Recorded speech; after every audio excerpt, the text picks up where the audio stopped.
ব্যবসা বাণিজ্যের অবস্থা ভালো না, তাছাড়া খুব অশান্তিতে আছি। শান্তিতে নাই আপনি? আর দূর মিয়া, আপনার তো মিয়া রাজকপাল।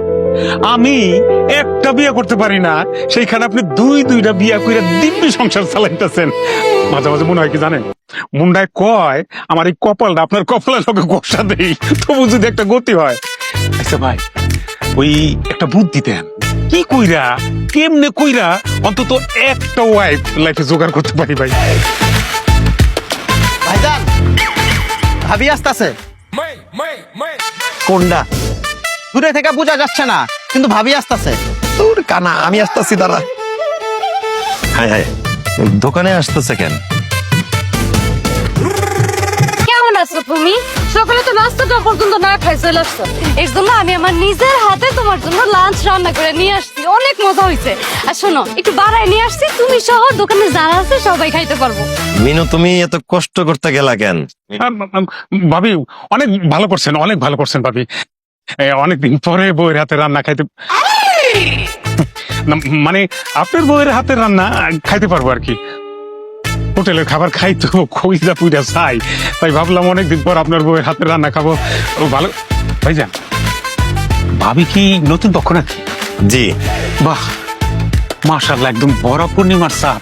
এই যে প্রথম পক্ষ আয়া পড়ছে, আর কোনো চিন্তা নেই। মাশাআল্লাহ, এইটাও তো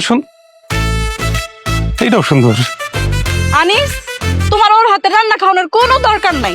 এই যে আমি তোমার লাগে গরম গরম রান্না করে নিয়ে আইছি, তুমি সহ দোকানের সবাই মিলে খাইতে পারবা। আচ্ছা, তোমরা কি শুরু করলা? কত? আমি একা মানুষ, আমি একলা মানুষ, এতগুলা খাবার এত জনের কেমনে খামো কও?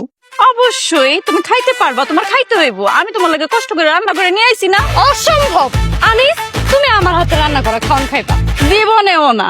আনিস ওই খাবার জীবনেও খাইবো না, ও আমার হাতে রান্না করা খাবার খাইবো না। এই, আপনার হাতের রান্না করা খাওয়ান আনিস কেন খাইবো? হ্যাঁ, এতদিন তো আপনার হাতের খাওয়ানি খাইছে, খাওয়া তো চেহারাটা নষ্ট হয়ে গেছে।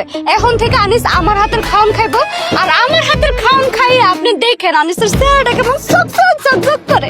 আরে যতই চকচক চকচক ঝকঝক ঝকঝক করুক, ওই খাবারটা আনিস খাইতে পারবো না। খাইতে পারবো না কেন? কারণ ওই খাওয়ানো আমি ইঁদুর মারার বিষ মিশাইছি। এই, আপনার এই খাওয়ানো আনিস খাইতে পারবো না কেন? খাইতে পারবো না কেন? কারণ ওই খাওয়ানো আমি মানুষ মারার বিষ মিশাইছি। ভাই, আয় হায়, তোমরা কি শুরু করলা? একজন করতেছে মানুষ মারার বিষ মিশাইছো, একজন করতেছে ইঁদুর মারার বিষ মিশাইছো। আমি তো খাওয়ার আগেই শেষ। আর দূর, আস্তাগফিরুল্লাহ আস্তাগফিরুল্লাহ, এসব কি কইতাছো তুমি? তুমি মরবা কেন? মরবো তোমার শত্রু। আমি তো মিছা কথা কইছি, আমি কোনো বিষ টিষ মিশাই নাই। আনিস, আমিও তোমার সাথে দুষ্টামি করছি, আমিও আসলে কোনো বিষ মিশাই নাই। দেখছো, হইছে, এত কথা কই আর লাভ নাই। আমি তোর জন্য অনেক কষ্ট করে রান্না করে নিয়ে আসছি না। না, আমি আমার খাবো না। কষ্ট হয় নাই, আমি তোমার লাগে দেশি মুরগি রান্না করে নিয়ে এসেছি। চলো না না, বিষ মিশানো আছে, খাবারে বিষ মিশানো খাবো না। কিসের দেশি মুরগি? শোনো, আমি তোমার সব আমার খিদা নাই, আমার খিদা নাই, আমি খাবো না, আমার খিদা নাই, খাবো না আমি। সর্বনাশ, আমার আর কপালে কপাল ঘষণ লাগবো না। দুই বউয়ের আদর কদরে ওর জীবন তো শেষ। আমার বিয়া করার স্বাদ মিটে গেছে।